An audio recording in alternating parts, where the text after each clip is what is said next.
Great Nigerians and wonderful viewers, you're welcome to your darling station, The Living Television. We are back again today on your favorite program, Nigeria Today. Nigeria Today is a current affairs program that comes to you from the stable of The Living Television. Today we are going to look at a few headings. APC National Working Committee's own Senate presidency out. Terrorists shift their base from Zamfara to Katsina. President Muhammadu Buhari extends his stay in London on appointment with his dentist. Senator Godswill Akpabio is nominated and not anointed. Federal government of Nigeria keeps a sealed lips over Ekweremado's plight in United Kingdom. Ojos Okalo faces nemesis over Senate presidency. I was raped twice by my bishop. These and many more will be coming your way. As usual, we have your wonderful analysts seated in the studio today. From my far left, I have Comrade Nnamdi Lekwachi. Comrade Nnamdi Lekwachi is a historian, a political affairs analyst, and also a tele-evangelist. Comrade, you're welcome to the program. Yes, thank you for having me, Mr. Moderator. It's such a privilege to be here. Good day to you, our viewers. After him, I have Barrister Chukwuemeka Nwogu. Barrister Chukwuemeka Nwogu is a practicing lawyer. He's also a security consultant and also a human affairs analyst. Barrister, welcome to the program. Thank you, Moderator, and good day, viewers. All right. Today, the APC National Working Committee on Monday zoned the Senate presidency of the forthcoming 10th National Assembly to the South and the speakership of the House of Representatives in the Northwest. The party also zoned the deputy speaker, the deputy Senate presidency to the Northwest and deputy speakership to the Southeast. Before now, down here in the Southeast, there have been a lot of trendings concerning the chief whip, who is an Abian also from the Southeast, Ojos Okalo. But today, the thing has shifted to the Southeast, though mouths are wagging and so on. Comrade, yes. What is your take on this? And if before starting, I also want you to look at all these two other positions are all in the North. Yes. My take, there are different ways to look at this very issue. If you look at it from the perspective of region, you also look at it from the perspective of politics involved in it all. When I saw the press release from the APC quarters signed by Felix Morgan, the publicity secretary of the party, addressing this same issue, the first thing I did was to laugh. Then the second thing was to try to situate it within the context of region, how APC had shared powers and offices. You know, after the war, it's about sharing the spoils of war. Now the campaigns and the elections are over, won and lost. Now APC had come out to say, this is how we want to share this. But if you look at it strategically, you will see that in sharing these very offices, they left out a geopolitical zone, that is the North Central, and then gave the Southeast, which is, because if you talk about geopolitical zones in Nigeria, there are only two geopolitical zones that are predominantly one ethnic group. That is the Southeast and the Southwest, where you have the Igbo and the Yoruba. If you say Northeast, you mean Fulani, Hausa, and other minorities there. If you say Northwest, you mean you just mean diverse peoples. But you will see that while it may have a semblance of injustice for the Southeast in terms of marginalization, it also speaks to something that the politicians here who are members of APC may not even have much stake to the people who decide the affairs of that party, and it should be such a shameful thing, especially for senators like Ojekalo, who were here championing the Emilogon cause in the Southeast, when they accepted that it was not the turn of the Igbo to do the president, that it was the turn of Tinubu. One would have expected that their reward would have been what they craved, but unfortunately they were skinned out. And then you see that Akpabio, who was favored, who was actually appointed by this arrangement, was the same Akpabio who stepped down for Bola Tinubu during the primaries. After that, something happened. Akpabio never participated in the primaries of the APC. I'm talking about senatorial primaries. But the Supreme Court pronounced him the winner, together with the incumbent Senate President Ahmed Lawan. So that should have actually served as a warning to these persons. But unfortunately, I do not know how they read the handwriting on the wall. But that's it again. I think if you look at it strategically, you see that the move APC seems to be making is to say that the Southeast is no longer important. Because at the beginning of the Fourth Republic, Southeast had the Senate President and the deputy speakership position. They had the Senate President and then the deputy speakership position, meaning they were almost controlling the National Assembly. But look at the arrangement today, it seems they have been skimmed out. And then you begin to see that the South region itself played a fast one. Say it's been long, 1979 to 1983, when they had Joseph Wires, you understand, as the Senate President. Ever since then, they've not had, and that the Southeast have actually been able to, in fact, the entire state in the Southeast had a shot at it. But there is something about this, you see, it is just a ephemeral something. Right. Although any other thing could happen, this is just the party saying, these are the people we want. But if at all it is truly a democracy, the National Assembly should be independent enough to select those it wants to be the principal officers of the 10th Assembly. All right, Council, there was something a comrade also mentioned, while talking. Now, talking about Southeast and what has happened, also bearing in mind that Tinubu selected his inauguration committee or transition committee, and then Joey Bokwe, was expressing shock, lamented bitterly that there was no Igbo man in that committee, and now in this one too, and then look at the position of the Southeast. Does this mean marginalization? If this is not a good example of marginalization, then I wonder what else one would be looking for by that expression or term marginalization. Recall also that in the time of General Muhammadu Buhari as president, even when he came in newly in 2015, he clearly stated that we constitute 5%. Along the line, subsequently, by various acts of omission and commission, the Southeast was always reminded that we are a nation defeated in war. Some people have expressed the view or opinion that the Civil War ended by 1970, the type fought with bullets, AK-47 and so on, and that it has now shifted from the trenches to government houses across the nation and the legislative houses also. Of course, that is true. The same General Buhari's administration referred to us as a dot nation. You understand? Big circle and just a small dot, sarcastically in a very derogatory manner referred to us as a dot nation. There was a hue and cry there, just little hue and cry about it, and then it died down as usual, like every other thing. Now, there is no doubt that the Igbo man has extremely very little, if at all, any stake in the party called APC. They keep on showing it. They will always twist their policies, bend it, manipulate everything to skim out the Igbo man.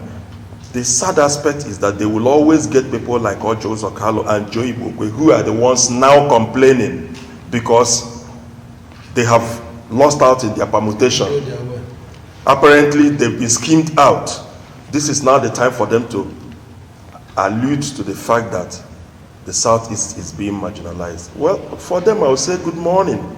This is just, this is morning to both of them and those who have equally gone along the line. How can the distinguished, in quote, senator come out to say that it's not that, we shouldn't bother about presidency. Yeah. It is not our turn. We are not, almost saying we are not qualified to be president. Just because.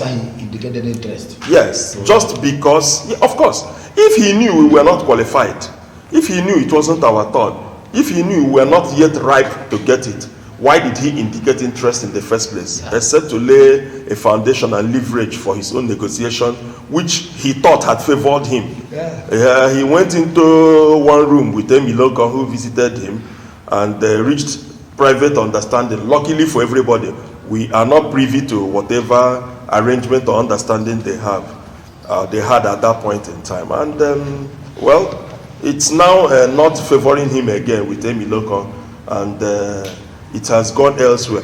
I agree with him entirely. Southeast, yes, we are not. It's not our turn for anything.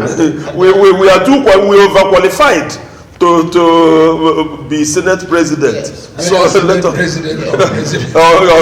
Yes, we are too qualified. When I read that news, so I reacted to it somehow. You see, what we are told about the caucus, the Southeast caucus at the National Assembly, now met and read out a community. Yes, even if I yes, at Ifanyoba's place, and I was asking the question: why didn't this caucus present one candidate at least? At the party level, there was no common front. You see that in the because same each of them will want each of them will want to be the Senate president. Dave Umahi, who was going there for the first time, is also eyeing the top job. The first time he was also eyeing the top job. Then Ositi Zunaso is also in the race. Also is there too. So I think all right, they lacked consensus. As the air and land component of the Nigerian military continues, the onslaught on terrorists in Zamfara state, reports indicate that the terrorists has fled to neighboring states of Sokoto, Niger, and the Katsina state, the state base of Mr. President, where they are currently making life unbearable to the locals. Council, let me start with you on this. Yes, for the terrorists, I think everybody would agree that they have always been treated with kid gloves during this administration that is now winding down. And maybe it's time for them to go home because the lifespan of the administration is about coming to an end. Otherwise, I don't really know how to properly explain it, if not the way that I have just said. Oga promised us that within how many weeks of assuming duty, he would root out the terrorists. Strangely, he now, when he had consolidated his seat, invited some people from everywhere all over the world to come to Nigeria and make a home in Nigeria, sealed the southern borders, allowed only the northern borders to be open so that those people can come in. And whenever it is said that people from that area are being mischievous, are behind certain crimes being committed, they will say no, it's not, they are not, it's not true, they are not the ones. I think the chicken is coming home to roost. The water will always find its level. That's the thing. Growing up, there was something that our parents used to teach us about kids who were not in the habit of respecting elders. And then their parents who would support them. The mentality of leave my child for me. You see, when your child has gotten used to insulting elders, and you don't do anything about it. By the time that child does not see other elders and people to insult, what happens? He goes home. The child goes home and begins to do that which he has gotten used to over time. So for terrorists relocating to Katsina State, I'll simply say they are going home. That's all. Okay, comrade. Yeah. Okay, you had what he said, and Yes. then bearing in mind that the president we are talking about is a retired major general, an army officer there, and then these people without fear, and they are relocating to Sokoto. Katsina. Sorry, Katsina State and other places. You see, some time ago I asked that question: has the president lost his command? And the commander losing yes, his command. if the commander-in-chief had lost his command. And you see, losing one's command is not only when your government has been toppled or sacked. You can lose your command when you are ineffective in office. You are just a matter occupying space. A photograph. You are just a photograph. Even from the position you are, you cannot even issue directive. You give a directive to the IG of police or to go to Benue. He goes to Niger and you don't do anything about it. And he will counter your order. That's how they put it. Countering order. He will counter your order and go to another place of his choice, and you will not do anything. So I think I don't want to say they have come back home or they are back to base. They have always been there. Mind you, we are talking about Katsina State, where the president landed for 2-day or 3-day or working leave or something like that. They kidnapped Ankara students under his watch. In fact, the moment he had landed, just 2 hours from his base where he was staying, was where that school is located. And they kidnapped those students. For days, nothing happened. So even people in Katsina had come out once, twice, even more, to protest against the president, even in destroying some of his effigies or pictures bearing him, saying he doesn't represent them. So the fact remains that even in Niger State, the governor of Niger State was so kind enough to come out and say there are local government councils that terrorists are occupying. So I think the person who did that report should go back to and reframe or recast that heading. The people have been there already. The terrorists have been there already, even in the state of the president. They have been there already. They are not relocated. Yeah. So telling us they are coming back to no, they are going home. They were already there. It's not like going to Boca or something. They were there already. They were residents there. Mind you, at a point, I agree with you. They were resident there. They went out to sojourn. Good. Now they are going home. That's the point. At the point, they even said that the president then, Muhammadu Buhari, who was not yet the president then, would be the person to represent them. Yes, they lead in negotiations with the then federal government. Yes, that he will be their lead negotiator. In other words, an armchair diplomat who will be the one to negotiate terms between them and the federal government led by Goodluck Jonathan.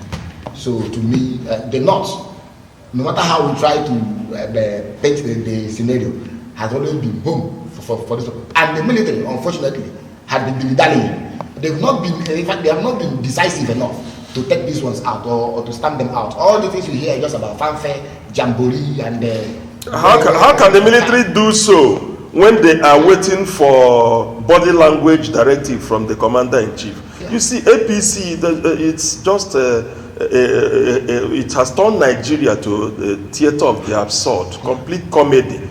The other day, witches and wizards supported, openly came out to congratulate the president-select. And,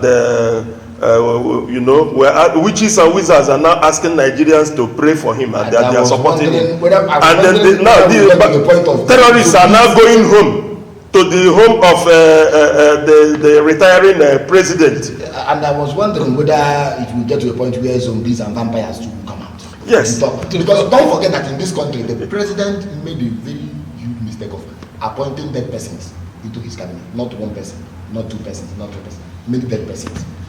All right, the special advisor to the president of media and publicity, Femi Adesina, said on Tuesday that President Muhammadu Buhari has added an additional week to stay in London over an appointment with his dentist.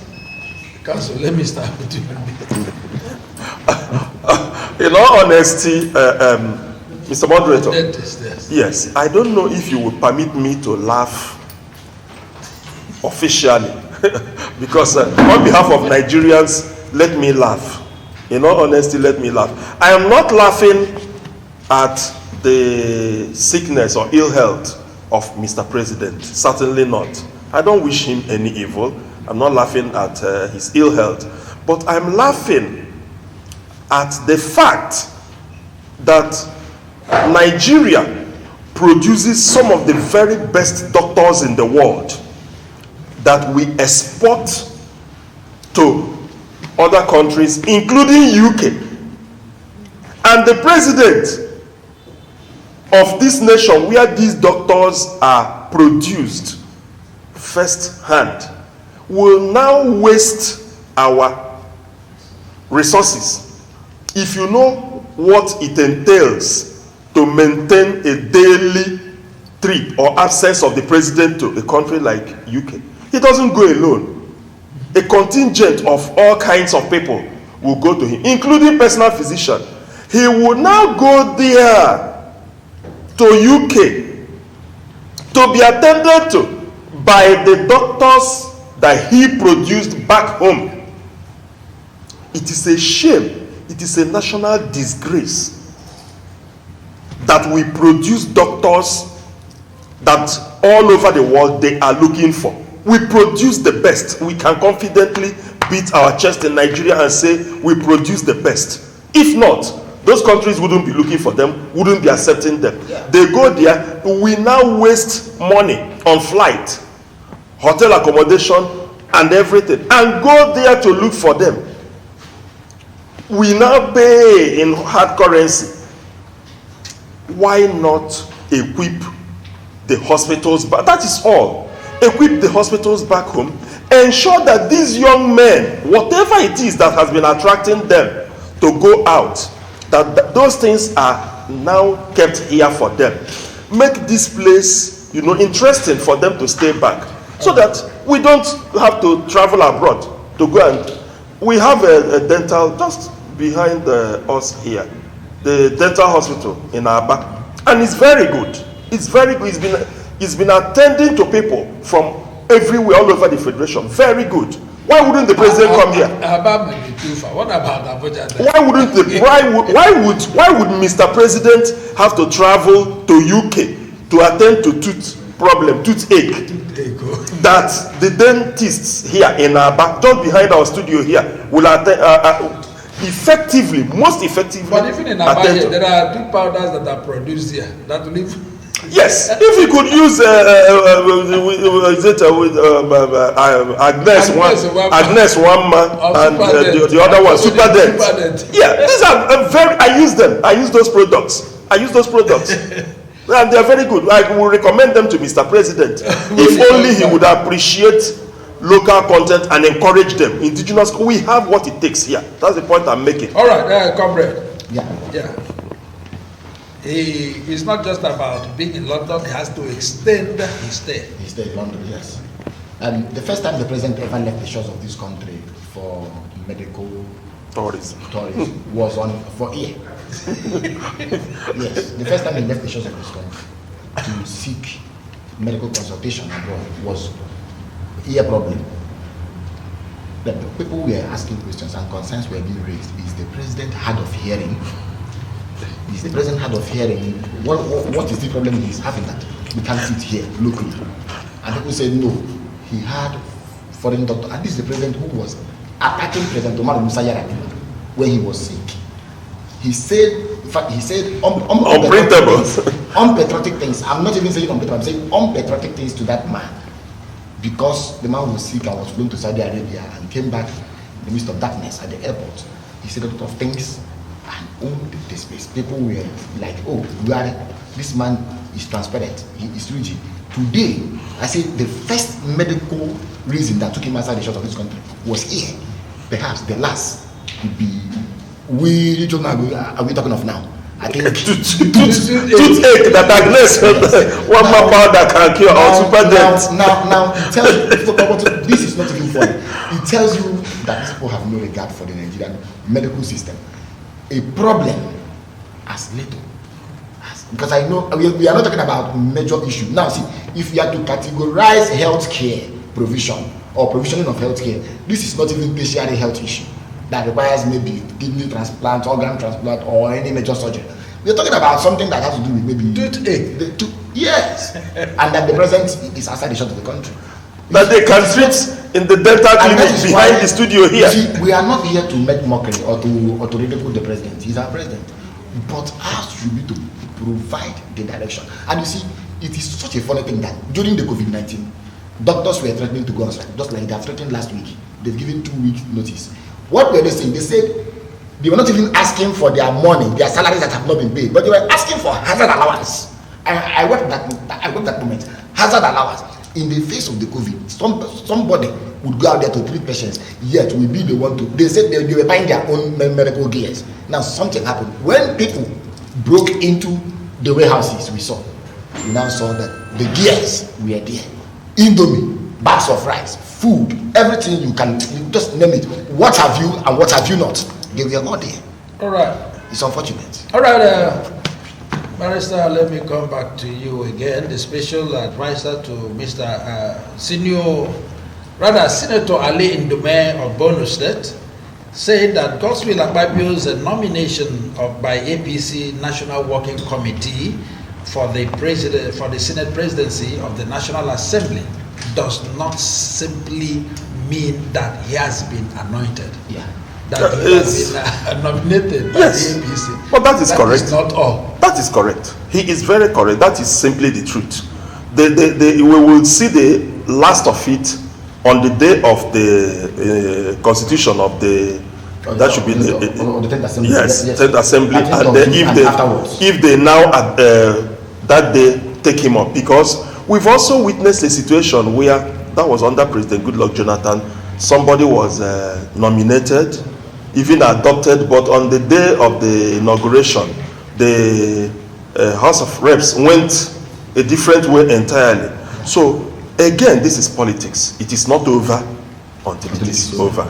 It will also ensure that Godswill Akpabio continues to do the needful, continues to show the necessary loyalty, and remains on his toes. He wouldn't become complacent.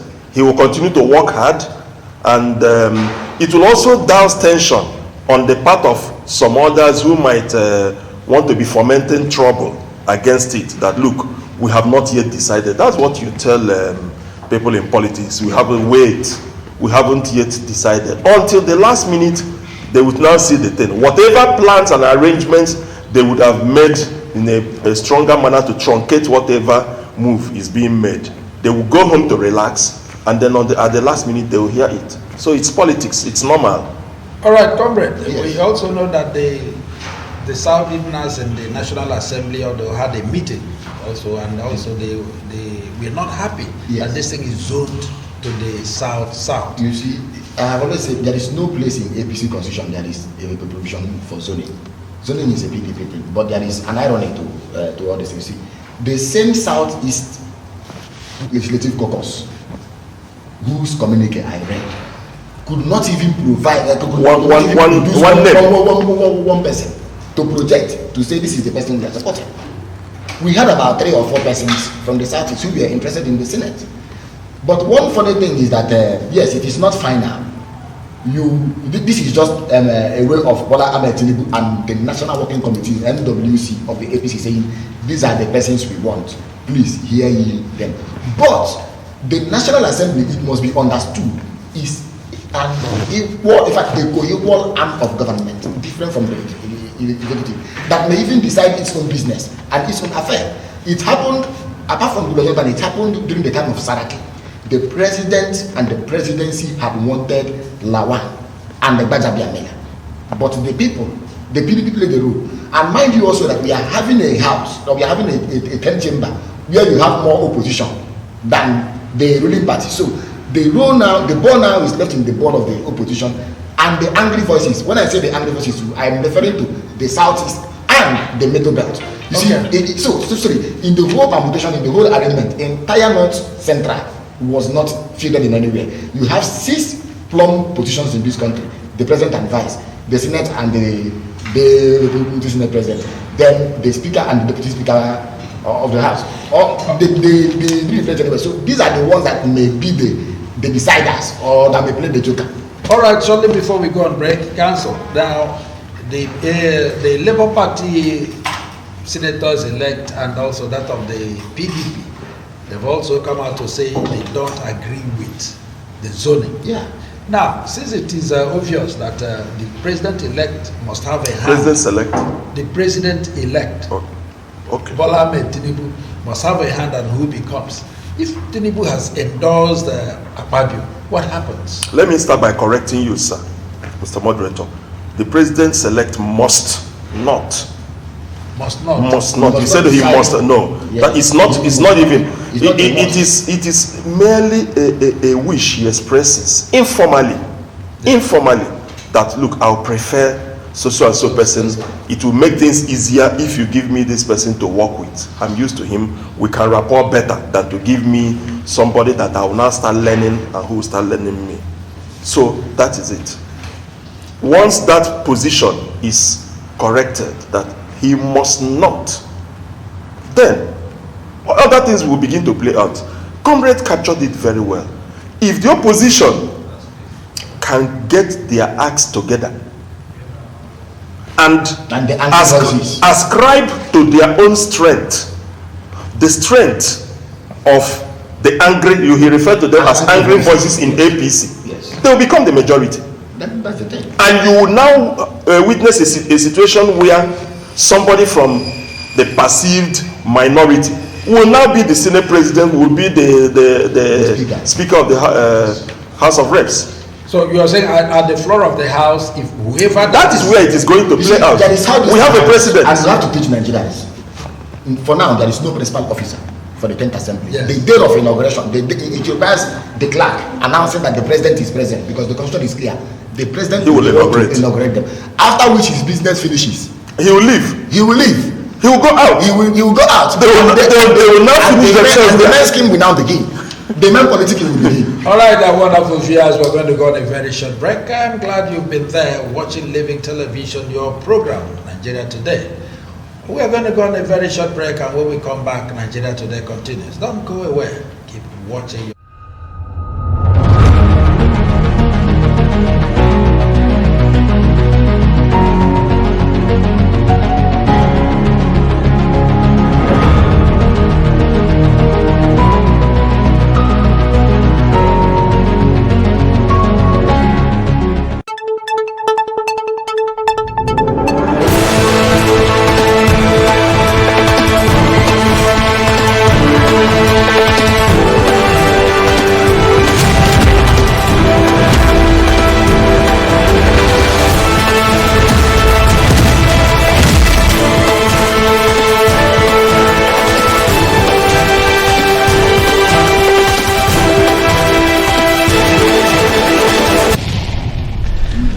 And so you can keep on watching Living TV. I can say in pidgin English, Living TV. Nade Kampe. Living TV, bringing the word first to you. Allow me to enjoy myself. I love you. Have you heard that Living Television, the latest satellite station on SatView channel, is received all over Nigeria and Africa? You can watch Living Television on every free-to-air HD decoder, including Strong HD and CSAT HD. Why keep paying for monthly subscriptions when you can have fun for free? With Living Television, you can watch lots of wrestling, football, documentaries, and Nigerian films, including discussions and debates on current Nigeria issues. Watch free live matches on La Liga Spain come Serie A, Italy come Bundesliga, German League 1, and French matches on over 80 premium channels. Wow! You can also sponsor your programs such as live church services and crusades, political rallies, burial and wedding ceremonies, promotional interviews, announcements, advertisements, documentaries, and commercials. We are situated at number 1 Judges Street off Ikorebane Road, Aba, Abia State. For further enquiries, call 0805 367 3900. Signed, Management. I love you.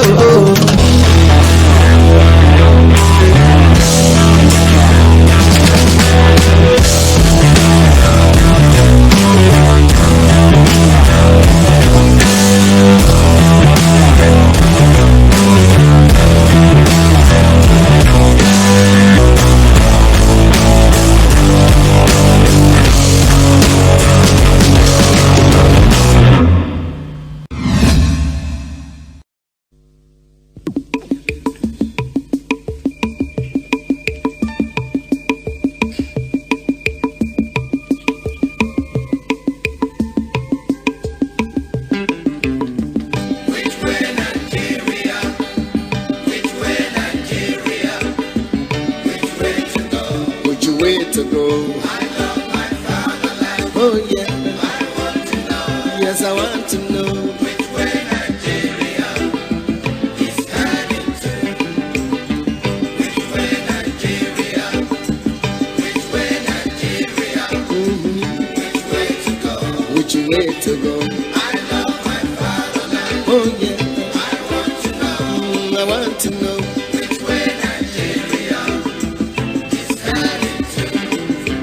Many years after independence, we still find it hard to start. How long shall we be patient before we reach the promised land? Let's save Nigeria, so Nigeria won't die. Which way Nigeria? Which way? Which way Nigeria? Tell me. Which way to go? I love my fatherland. Oh yeah. Yes, I want to know which way Nigeria is heading to. Every little thing that goes wrong, we start to blame the government. We know everything that goes wrong because we are part of the government. Let's save Nigeria, so Nigeria won't die. Which way Nigeria? Which way? Way to go.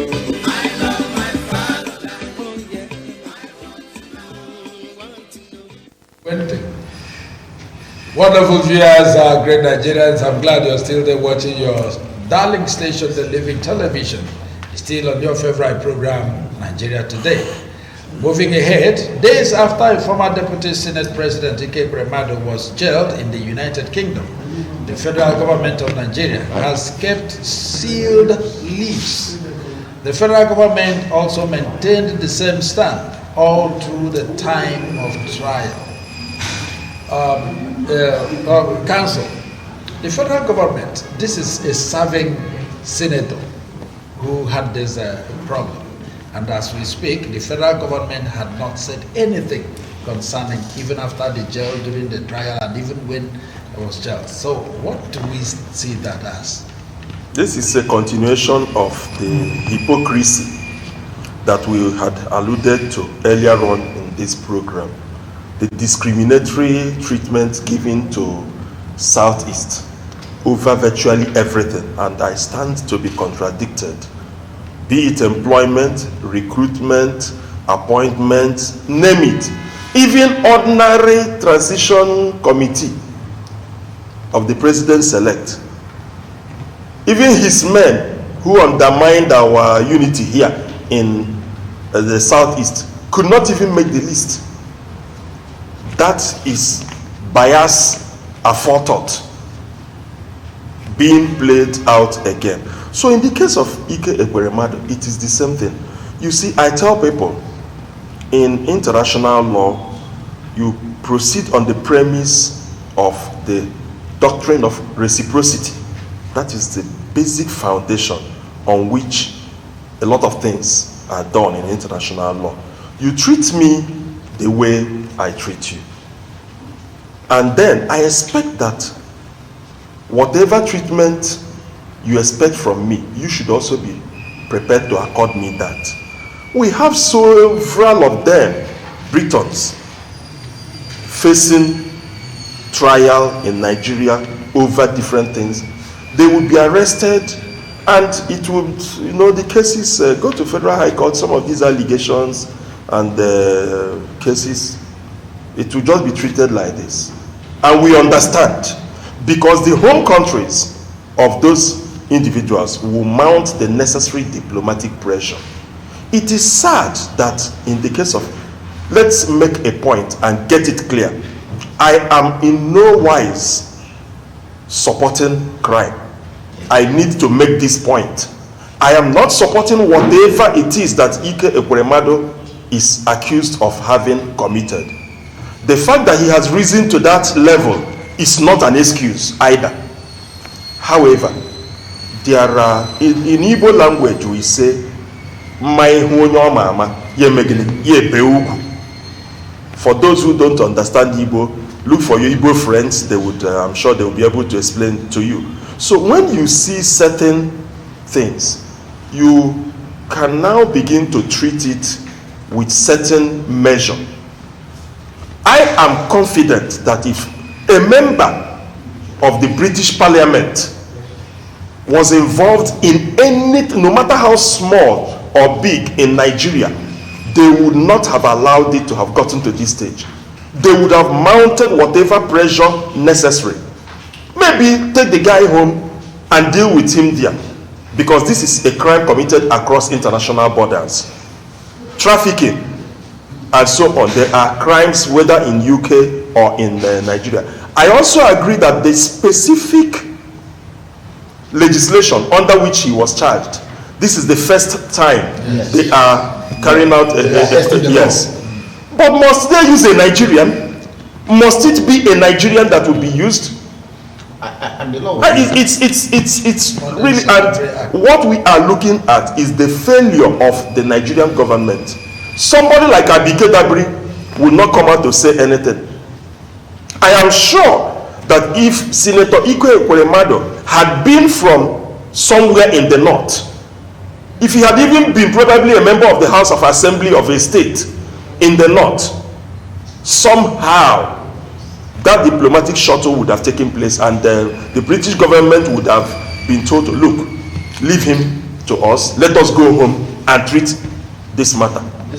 Okay, comrade. Yes. You are aware here that even before now, the likes of elder statesman, OBJ, former president Obasanjo, had also written to the British government concerning Ike Ekweremadu. Yes. Recently, the owner of the proprietor of Gregory University, Professor Greg Ibe, also did same thing. And then the federal government has kept meet all this. Even EFCC wrote, and then ECOWAS Parliament. You must remember Ike Ekweremadu is one of the leaders of ECOWAS Parliament. Yes. ECOWAS Parliament wrote, Chief Olusegun Obasanjo wrote, and people were asking, Chief Olusegun Obasanjo doesn't even enjoy cordial relationship with Britain, as Emeka Anyoko does. That someone like Emeka Anyoko was not here nor there because of policy. Then the federal government remains speechless. I want to stand on the foundation that is in international law, or let me say in international relations. When a subject, because every human being is a subject to where you are, to the laws governing the place you are, when someone, you understand, commits a crime, they are judged by the laws of the host nation, not by the laws of the nation. But we know that diplomacy, that is what is called reciprocity and even exchange. Yes, now prison swap. Now I want to come in this way. Yes, it's quite unfortunate that this is the first time this law enacted in 2015 is being tested by the courts in Britain. With Nigeria. Yes, and then it happened to be in Nigeria. The question is, I am aware of crimes. I'm not making excuses for Ekweremadu. After reading the testament or the statement from the young man, David Umahi, I felt I nearly blew them, because at the point the young boy even became a victim. They were just trying to rip him off. Now, there are cases in Nigeria I can name here. The Halliburton scandal, the Halliburton issue involved an American legislator. And thank God for what council said. It is now high time we begin to also make our laws, you understand, to be stricter in the way and manner it applies to. You see, all these foreigners you see working in either Shell, in Chevron, they commit a lot of illegality. And you kill it at the police station. And then you leave it there. Don't even get to the court. Now your own has happened. If at all we've had, now see the bargaining. If at all we've had like 15 Britons in detention, the federal government would have had something to trade off. Would have said, okay, we give you this, you bring back let him face the punishment by our own laws. It happens. You see, in America, such a thing, you not even be allowed to try a citizen, a politically exposed person like that. They don't even give you. They won't give you that room. They will not. Because we are talking about a country that will go to another country to arrest a sitting president in the 19th. And bring him to the whole country to try him and imprison him. To try him and jail him.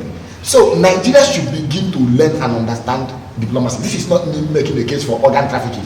Ike Bremado was totally wrong for what he did, and then the fact that they were looking at the whole thing and they were now looking at his account to see that in a short while over $400,000 or so went there, and they were looking at his salary.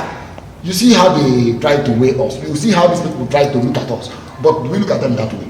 So I know that a particular case in Nigeria involved Dick Cheney of America. Also, other lawmakers that they were beneficiaries. They benefited from the scam. Whether you talk about Halliburton scam, whether you talk about in fact, many things, including military coups.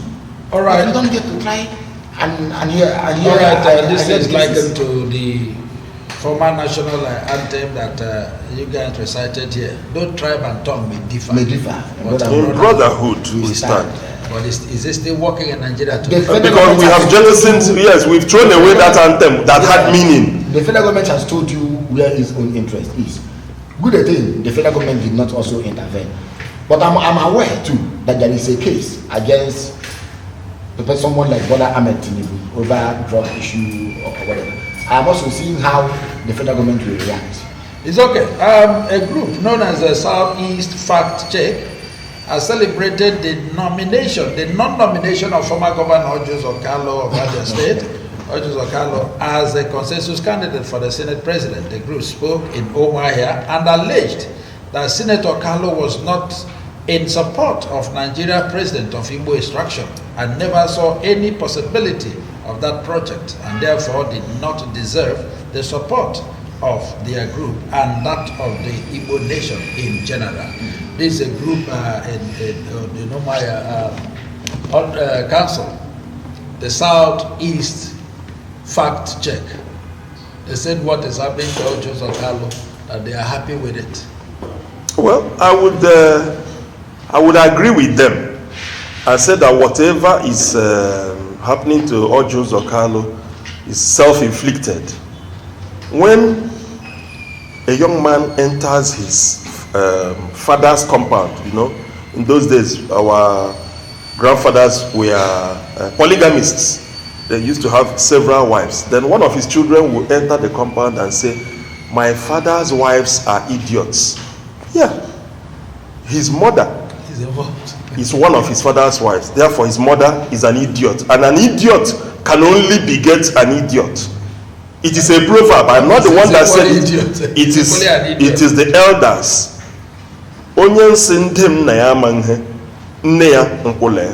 It's simple. So, for you to come out and then, just because of a personal ambition, you try to rubbish your entire people. The best he could have done was maybe to sit on the fence and keep quiet than to disdain and discredit, as it were, all the politicians of Igbo extraction, southeast. He didn't even limit it to Abia North, where he is senator. Not to talk if even Abia state, but he had to go the entire Igbo land. Today, he is now trying to rely on the support of the same people that he has discredited and disdained.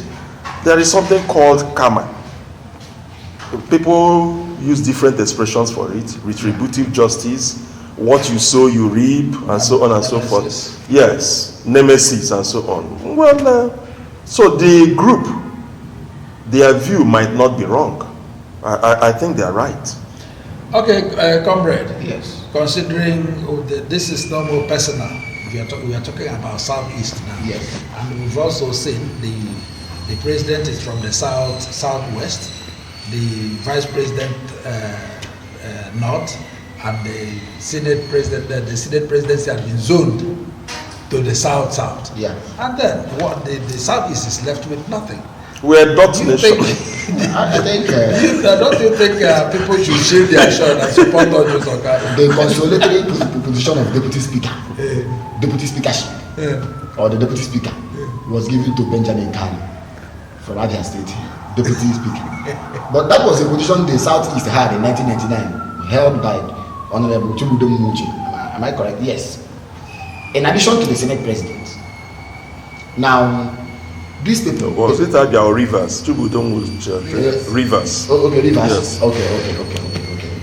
Now, it is quite unfortunate, or let me say ironic that Ojo Okano, after all the personal, parochial, he even said that the APC, now listen, I'm trying to paraphrase him, and he said the APC had no choice than to return it to Igbo, not even Igbo, Abia, not even Abia, to obey his word.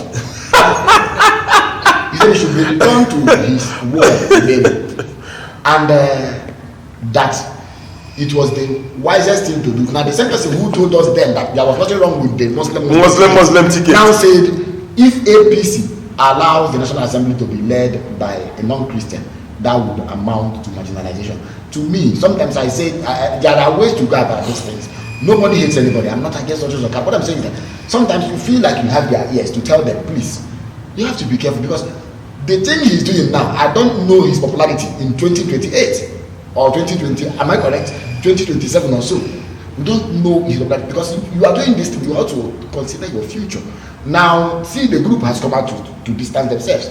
Ojo Okano said what he said when Ohaneze knew, when Afanifere, when Pandef, all social cultural groups came out to say it was the turn of the Igbo against Yoruba people. Partly Yoruba, not all of the Yoruba nationalists and conservatives who believed in the Emilo complex. There were the people who came out from the Yoruba extraction to say it is the turn of the Igbo. Ojo Okano said, let's give it up for Afenifere. Yes, that's right, and they have remained consistent. They remained consistent. Afenifere came out and adopted Peter Obi. Even till today, still saying that Obi won the election. Yes. Unfortunately, our own person, Ojo Okano, said it was because of party loyalty.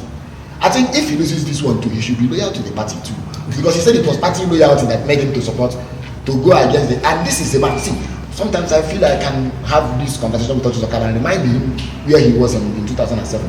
By 1999, I do not know whether Tinubu was politically relevant as Ojo Okano, who said he gave $100 million to start the as at that time. Now again, I'm not sure Tinubu had that amount. And then again, in 2007, Tinubu had one state. Now listen, Tinubu had one state, only Lagos. Oji had two, Imo and Abia. Oji was already seeking to be the president by 2007. Tinubu was seeking just to mobilize locally. Yes, locally. I became disappointed the day I heard Ojo Okano say he will not mind being the sweeper of Aso Rock if Ahmed Lawal emerges the president. That is a bad psyche. You know what that means? That is a bad psyche. That is a puppet-like psyche.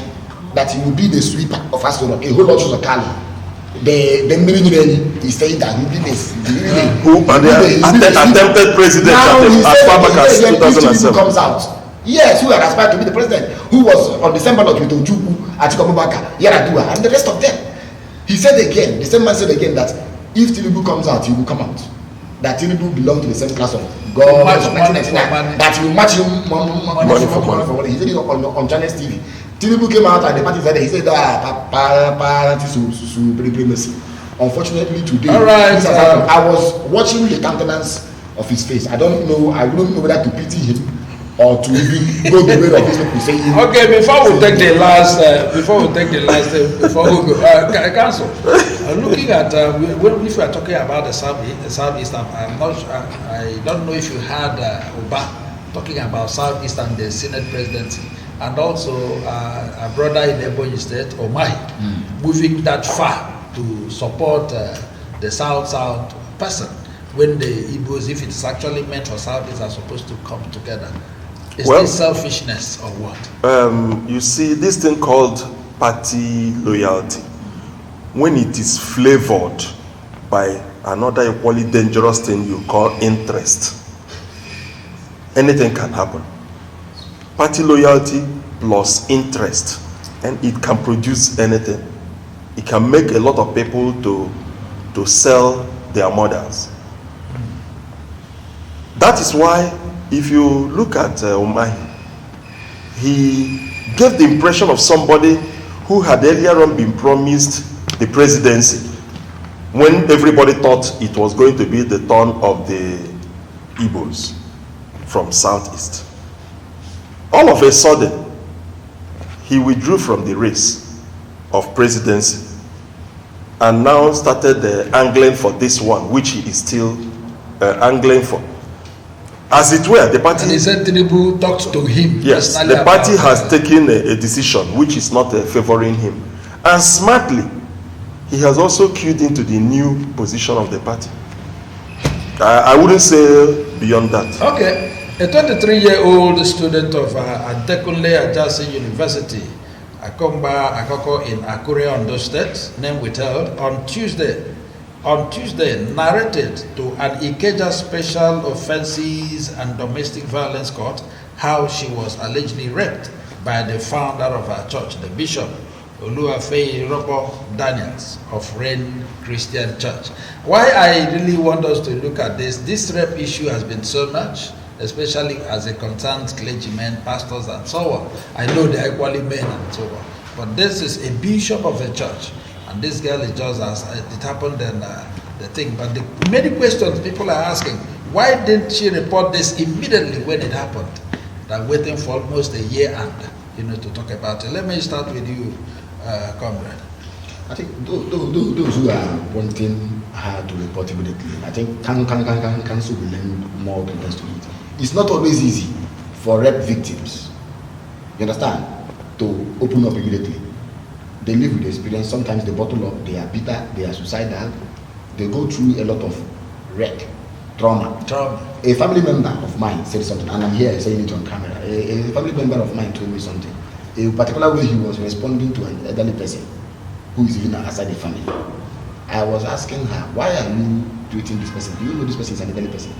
He said, the time I was small, he used to follow, he used to accuse me.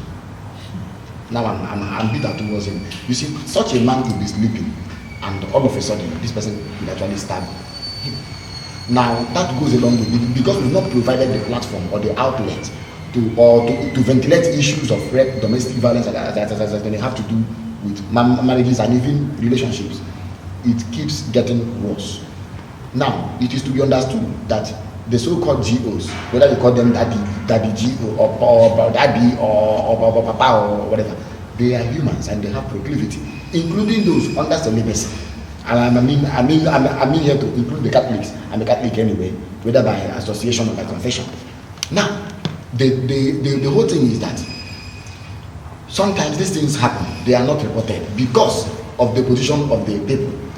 But I think the society should do more by creating a platform. And I'm happy you mentioned the name of the court. Court for what?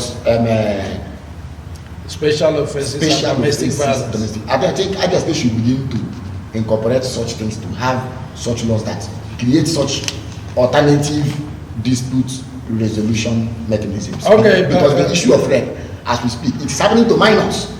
It is happening to minors, especially house helps and the rest of them. In fact, these days, mothers and fathers are even conspiring against their children.